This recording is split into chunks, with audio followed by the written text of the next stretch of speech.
सहनाववतु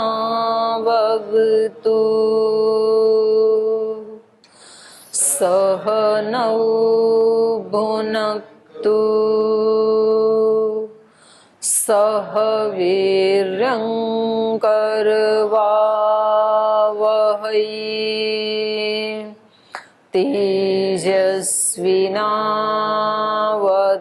तेजस्विनावधीतमस्तु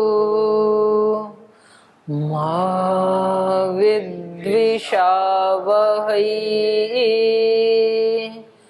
ॐ व्रतानां व्रतपते व्रतं चरिष्यामि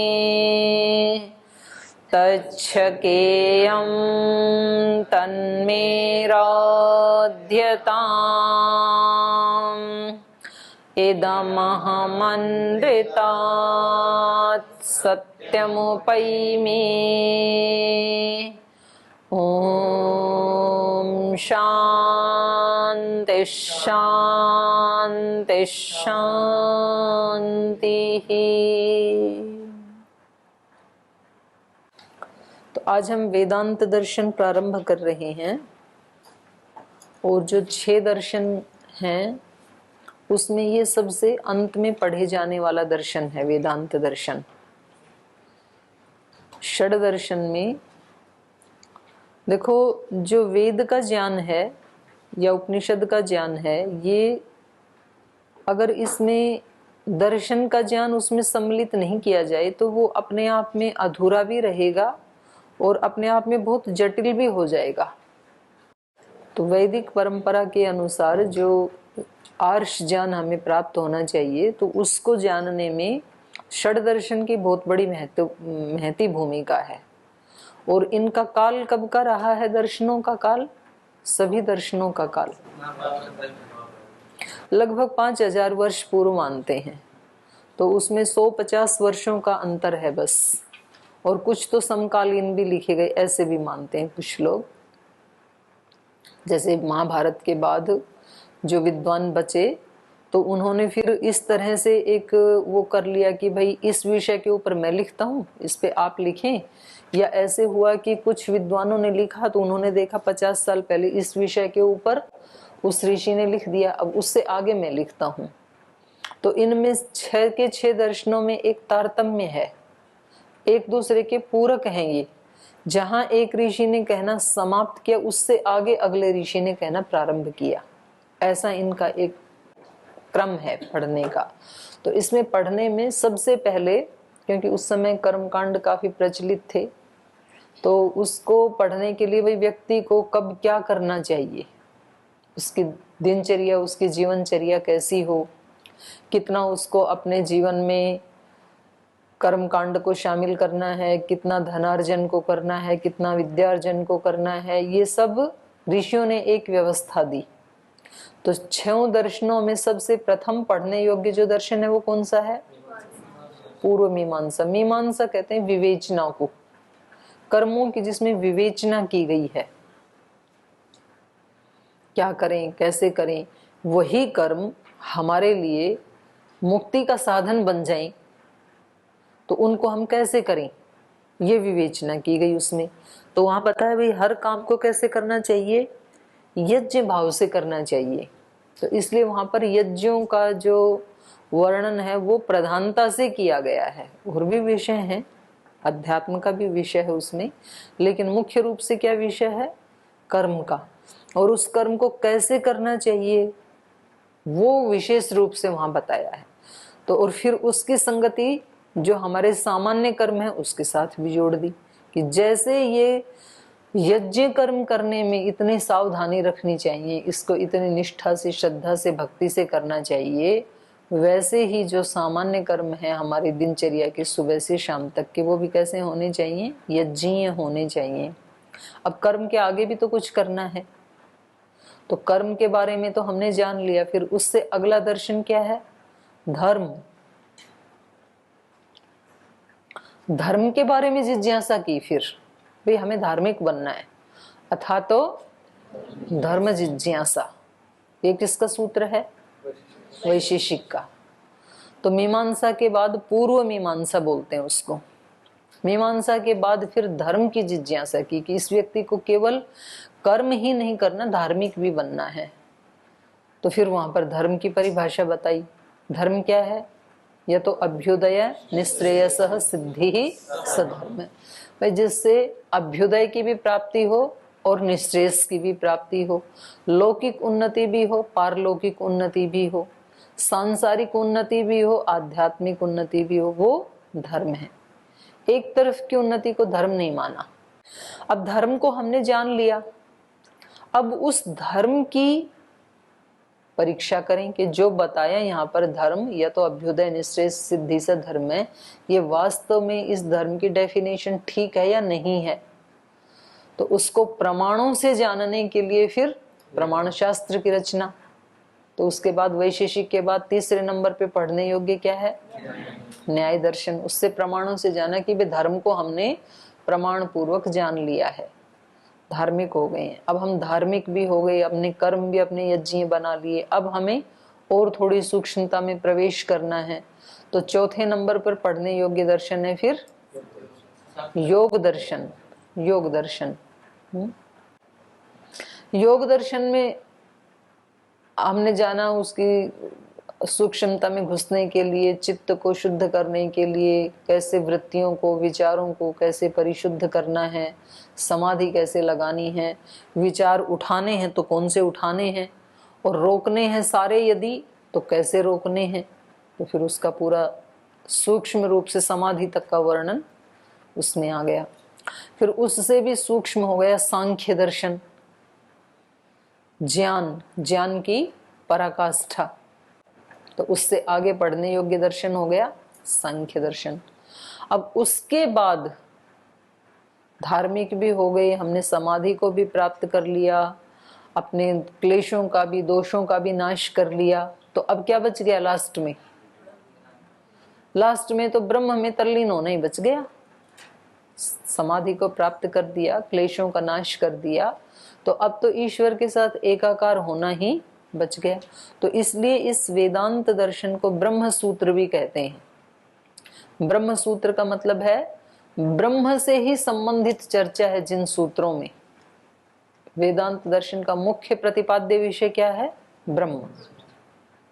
यहां पर जो कुछ भी कहा जाएगा वो ब्रह्म को ही केंद्र में रख करके कहा जाएगा। और वेद का दूसरा अर्थ ज्ञान भी होता है।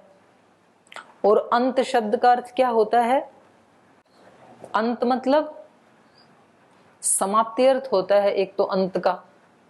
तो कुछ लोग इसका अर्थ करते हैं वेद का अंत। वेद का अंत मतलब जो चारों वेद हैं और उनमें जो ज्ञान है, उस ज्ञान की जहां जहां अंत हो गया, ऐसा अर्थ करते हैं। और एक अंत शब्द का अंत हो गया मतलब भाई अब केवल ज्ञान को सीखना या बोलना नहीं है, अब उसको जीना है। तो ऐसे बोला जाता है ना कि भाई अब इसकी विद्या समाप्त हो गई, विद्या का अंत हो गया, तो क्या करना है? अब विद्या को जीना है, अब जानना समाप्त हो गया, ये अर्थ है विदत ज्ञाने। केवल मात्र जो जानना था उसका अंत होकर के अब जीना प्रारंभ हो गया। दूसरा अंत शब्द का अर्थ निर्णय भी होता है। जैसे हम कहते हैं ना सिद्धांत, सिद्धांत में भी तो दो ही शब्द है ना, सिद्ध अंत। जो सिद्ध निर्णय है, भाई इस संस्था का सिद्धांत क्या है, इस धर्म के सिद्धांत क्या है? तो सिद्धांत मतलब अंतिम निर्णय, सिद्ध हुए हुए निर्णय। सिद्ध मतलब अंतिम अवस्था। जब कहते हैं ना भोजन सिद्ध हो गया, इसका मतलब भोजन पक चुका है, जितना उसको सिद्ध होना था हो चुका है। तो सिद्धांत में जैसे अंत शब्द का अर्थ क्या है? निर्णय। तो यहाँ पर वेदांत का मतलब क्या हो गया? जिन्होंने वेद नहीं पढ़ा तो वो यहाँ पढ़ लें इसको। वेद का निर्णय क्या है, अंतिम सिद्ध रूप क्या है?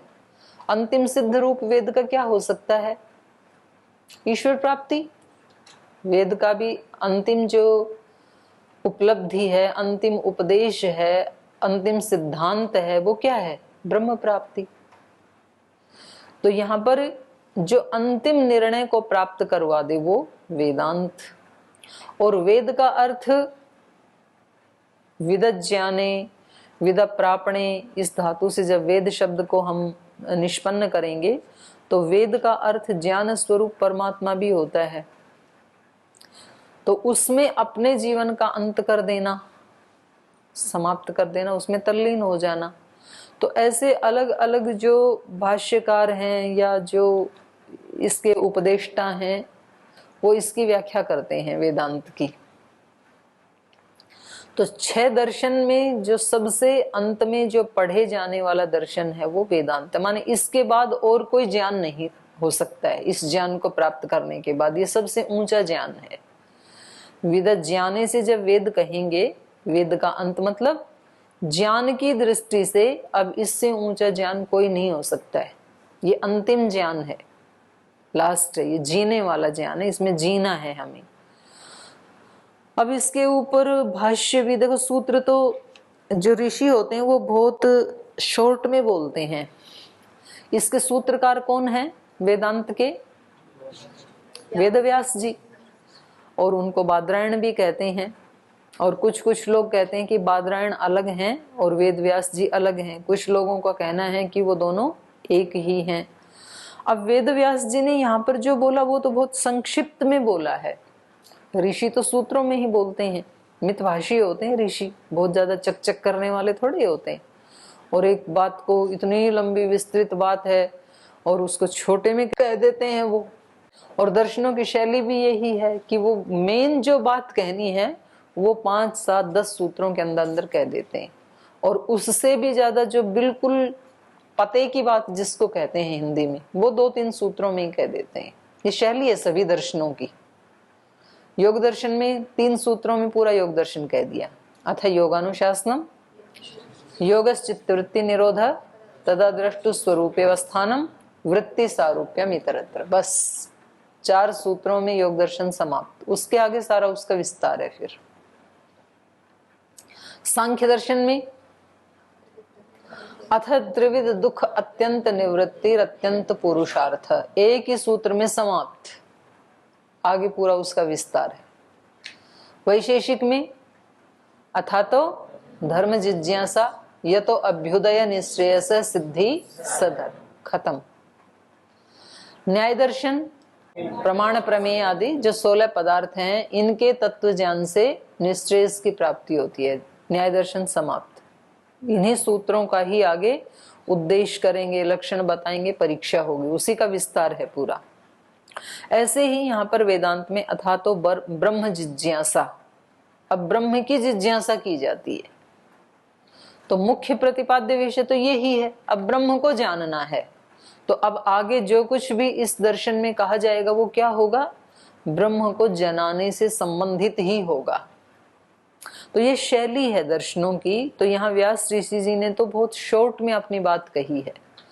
जो बहुत बड़ी बात को छोटे में कह दे वो महान, वो ज्ञानी, वो ऋषि।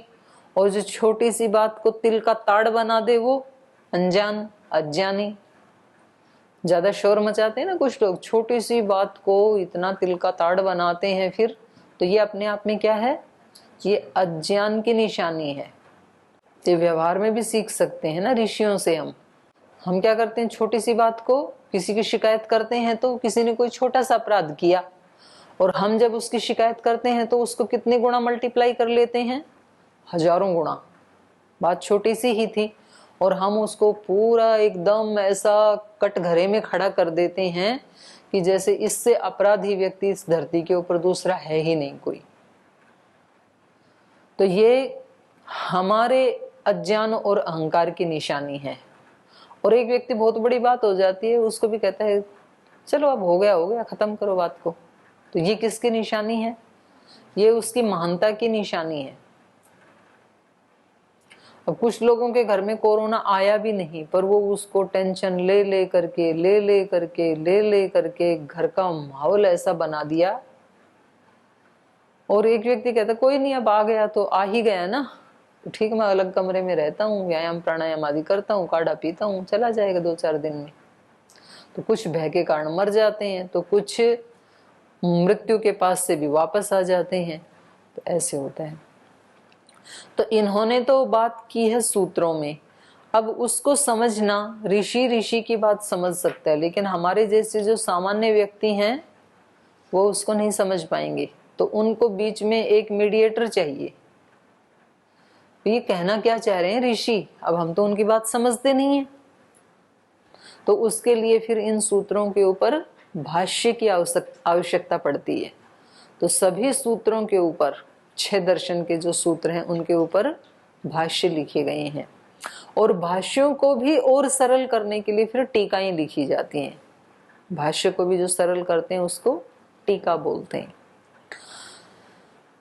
तो यहाँ पर वेदांत के जो भाष्य किए, और लोगों ने भी भाष्य किए, लेकिन आज के युग में जो सबसे प्राचीन भाष्य उपलब्ध होता है वो शंकराचार्य जी का उपलब्ध होता है, शंकर भाष्य जिसको बोलते हैं। लेकिन ऐसा नहीं है कि केवल मात्र शंकराचार्य जी ने ही इन सूत्रों के ऊपर भाष्य किए, ऐसा नहीं है, क्योंकि उन्होंने भी अपने भाष्य में दूसरे आचार्यों के उद्धरण दिए हैं। तो इससे पता लगता है उनसे पहले भी भाष्य किए लोगों ने, लेकिन वो भाष्य हमें आज उपलब्ध नहीं है। आज हमारे पास प्राचीनता की दृष्टि से सबसे प्राचीन भाष्य शंकराचार्य जी का है। उसके बाद भी भाष्य किए हैं, कुछ लोगों ने हिंदी में भाष्य किए हैं, कुछ ने संस्कृत में भी किए हैं। तो ऐसे इसके ऊपर मतलब जितने भाष्य और जितनी टीकाएं वेदांत के ऊपर लिखी गई हैं उतनी 5 दर्शनों में किसी के ऊपर भी नहीं है। सबसे ज्यादा इसके ऊपर लिखी गई है। और इसमें अभी तो ऐसा प्रचलित हो गया लोगों का कि वेदांत का मतलब अद्वैतवाद, ऐसा नहीं है। सूत्रों में अपने आप में कोई अद्वैत या द्वैत ऐसा कुछ भी नहीं कहा। अब आप पढ़ेंगे तो आपको खुद ही पता लगेगा। ये आचार्य शंकराचार्य जी का अपना मत है। उनको क्या लगता है कि इस पूरे यूनिवर्स में एक भगवान की सत्ता के अलावा और कोई सत्ता नहीं है। वो ही कार्य रूप में प्रकृति बन जाते हैं, भगवान बन जाते हैं। माने ये जो संसार है, जगत है, ये उसी ईश्वर का ही सगुण साकार रूप है। जीव है, ये भी उसी का ही एक रूप है। लेकिन वास्तव में एक ही सत्ता है, ऐसा उनका मानना है। सब भाष्यकारों का ऐसा मानना नहीं है। जैसे रामानुजाचार्य आदि जो हैं वो द्वैतवाद को मानते हैं, वो बिल्कुल इनसे विपरीत हैं। तो हमारे को हम इसमें जैसे चर्चा करेंगे, इसकी मीमांसा करेंगे, क्योंकि इसको उत्तर मीमांसा भी कहा जाता है। एक पूर्व मीमांसा और ये उत्तर मीमांसा, सबसे लास्ट की मीमांसा, विवेचन। तो इसमें विवेचन होगा सूत्रों का। तो हमें किसने क्या कहा है उसको तो ध्यान में रखना है, पर किसी एक के साथ हमें अटैच नहीं होना है इमोशनली या मेंटली। हमें इसकी विवेचना करनी है केवल। दूसरा, इसमें जगह जगह इसके भाष्य को समझाने के लिए हमने जिस पुस्तक का आश्रय लिया है, ये स्वामी ब्रह्म मुनि जी का भाष्य है जो हम पढ़ रहे हैं। स्वामी ब्रह्म मुनि जी एक बहुत बड़े विद्वान हुए हैं और उन्होंने सभी दर्शनों के ऊपर भाष्य किया है। सभी दर्शनों का भाष्य उपलब्ध है और बहुत अच्छे वैयाकरण हुए हैं, बहुत बड़े विद्वान हुए हैं ब्रह्म मुनि जी। तो इसमें इन्होंने अपने भाष्य में स्थान स्थान के ऊपर उपनिषदों को कोट किया है। तो आपने कुछ उपनिषदें तो पढ़ रखी हैं, कुछ अब इसमें जहां जहां चर्चा आएगी तो आपको बाद में जाकर के अपने कक्ष में जाकर के उपनिषद को भी खोल के देखना है, तो इसका अर्थ ठीक से समझ में आएगा। और यहाँ कक्षा में भी आप अपने उपनिषद की पुस्तक भी साथ में ला सकते हैं, लानी चाहिए। जैसे इसमें उद्धरण आएंगे, क्योंकि इसमें बार बार उपनिषदों के उद्धरण दिए हैं अलग अलग। जैसे पूर्व मीमांसा है, कर्म कांड है, तो वहां पर सूत्रों का भाष्य करते हुए जगह जगह पर ब्राह्मण ग्रंथों के उद्धरण दिए हैं। जैसे उसमें बताया भाई, जैसे ही यज्ञशाला में जाए व्यक्ति कर्मकांड करने के लिए तो सबसे पहले क्या करे, तो वहां पर बताया है कि सबसे पहले पात्रों को देखे, उसकी दृष्टि पात्रों पे जानी चाहिए। ब्राह्मण ग्रंथों में बताया। यज्ञशाला में जाने के बाद बैखरी वाणी बोलनी नहीं है, मौन हो जाना चाहिए, स्थूल भाषा से नहीं बोलना है। कुछ बोलना है, बताना है तो बाहर आके बोलेगा व्यक्ति, यज्ञशाला से बाहर आके, उसके अंदर नहीं बोलना है। फिर बैठते ही सबसे पहले क्या संकल्प करे, तो वहां पर बताया अग्नि व्रत पते, इस मंत्र का उच्चारण करे, पहले व्रत को धारण करे, ओम अग्नि व्रत पते व्रतम चरिष्यामि, इस मंत्र। तो ऐसे वहां पर कर्म कांड में जगह जगह पर ब्राह्मण ग्रंथों के और आरण्यक के उद्धरण दिए हैं उसको समझाने के लिए। इसलिए पूर्व मीमांसा को पढ़ना है तो ब्राह्मण और आरण्यक पहले पढ़े हुए होने चाहिए, या फिर उसके साथ साथ व्यक्ति पढ़े, दोनों। ऐसे ही यहाँ पर उत्तर मीमांसा भी इसको कहते हैं, ब्रह्म सूत्र भी कहते हैं, वेदांत भी कहते हैं।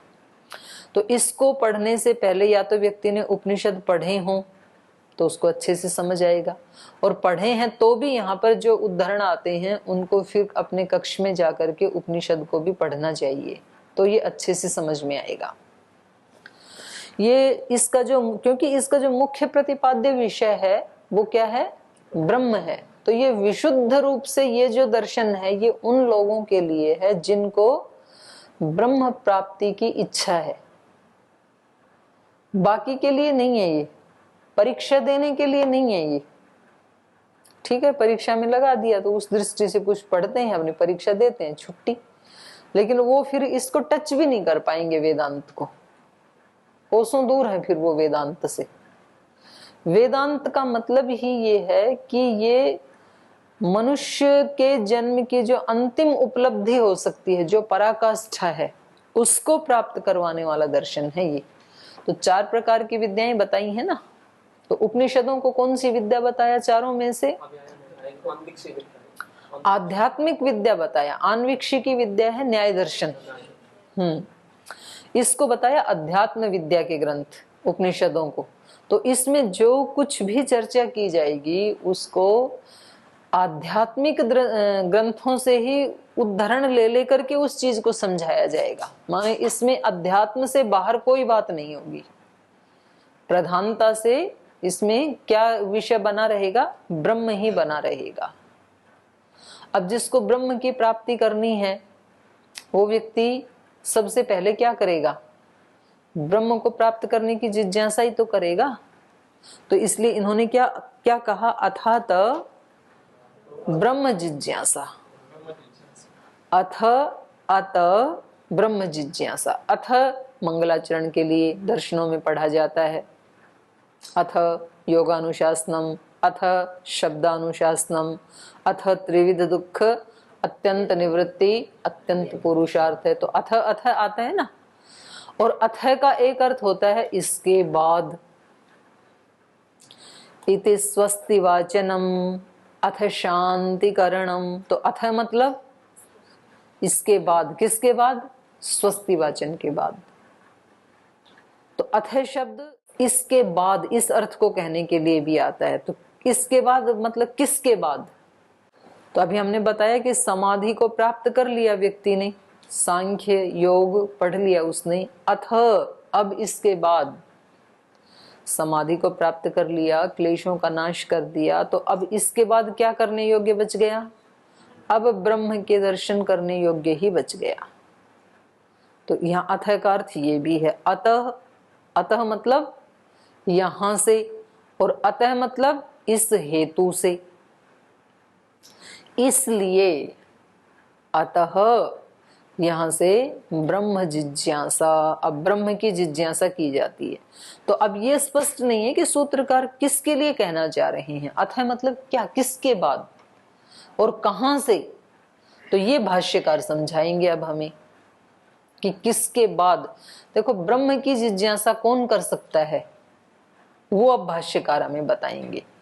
तो ये हम वेदांत का प्रारंभ करते हैं। आइए, अथ प्रथमोध्याय प्रथमः पाद, सूत्र बोलिए, अथा तो ब्रह्म जिज्ञासा।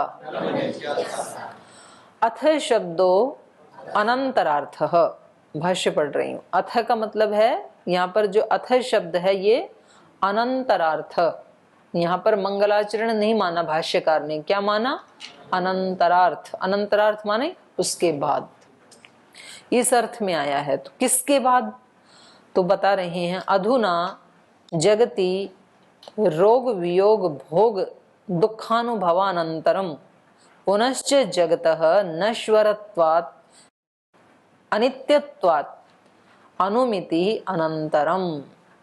अथ शब्द यहाँ पर अनंतर अर्थ में आया है, तो स्पष्ट कर रहे हैं भाष्यकार, अनंतर मतलब बाद में, किसके बाद में? तो कह रहे हैं अधुना जगति, जगत में अब रोग वियोग भोग दुख अनुभवानंतरम, संसार में रोग वियोग और भोग के दुखों का अनुभव करने के अनंतर ब्रह्म की जिज्ञासा व्यक्ति कब करता है? भगवान को कब चाहता है? रोग के बाद, जब रोगी हो जाता है ना, हे भगवान अब आप ही बचाओ, तभी तो याद आती है भगवान की। और वियोग, किसी अपने अति प्रिय व्यक्ति का वियोग हो जाए, प्रिय वस्तु का वियोग हो जाए और वो हमें मिल सकती नहीं है, तो व्यक्ति क्या करता है? ब्रह्म की जिज्ञासा करता है। और तीसरा भोग, भोगों ने जीवन को स्मशान बना दिया, दुखों से व्यक्ति त्राही त्राही कर रहा है, तो उसके बाद क्या करता है? ब्रह्म की जिज्ञासा। उसके पहले ब्रह्म की जिज्ञासा कोई नहीं करता है। व्यक्ति को यदि कोई दुख ना हो, कोई रोग ना हो, कोई वियोग ना हो, कहीं उसने ठोकर ना खाई हो भोगों से, उससे पहले व्यक्ति ब्रह्म की जिज्ञासा नहीं करेगा। ठीक है, कर लेगा, वो क्लास में कर लेगा, परीक्षा देने के लिए पढ़ लेगा वेदांत, किसी को उपदेश देने के लिए पढ़ लेगा वेदांत, चर्चा कर लेगा, लेकिन जो उसके हृदय से जो निकलेगी ब्रह्म की अभीप्सा, जिज्ञासा, इसमें जिज्ञासा शब्द प्रयोग किया ना, अथा तो ब्रह्म जिज्ञासा। ब्रह्म की जिज्ञासा कब होगी? जो मैंने पहले पाठ में, रामायण के पाठ में चर्चा की थी ना, अन्न की जिज्ञासा कब होगी? भूख सताएगी तब होगी। जो व्यक्ति भूखा नहीं है तो वो अन्न की जिज्ञासा नहीं करेगा। दवा की जिज्ञासा व्यक्ति कब करेगा? जब उसको रोग ने पकड़ लिया होगा, घेर लिया होगा। उससे पहले दवाई को कौन याद करता है? हम स्वस्थ हैं तो क्या हम कभी दवाई की जिज्ञासा करते हैं क्या? नहीं करते। बीमार हो जाएंगे तो अब हमें औषधि की जिज्ञासा होती है। तो यहाँ पर संसार में ये कह रहे हैं अधुना जगति, अब इस व्यक्ति ने इस जगत में रोग वियोग भोग, इन तीनों से जो दुख उत्पन्न होता है, रोग से भी दुख उत्पन्न होता है, वियोग से भी दुख उत्पन्न होता है, भोग से भी दुख उत्पन्न होता है, माने सब प्रकार के दुखों से ये व्यक्ति घिर चुका है। पहले शरीर को सब कुछ मान करके केवल शरीर के ऊपर ही लगा रहा और ध्यान भजन कुछ भी किया नहीं, तो पता लगा शरीर तो जर्जर हो गया, और शरीर तो जर्जर होने से पहले ही रोगों ने घेर लिया, कैंसर हो गया,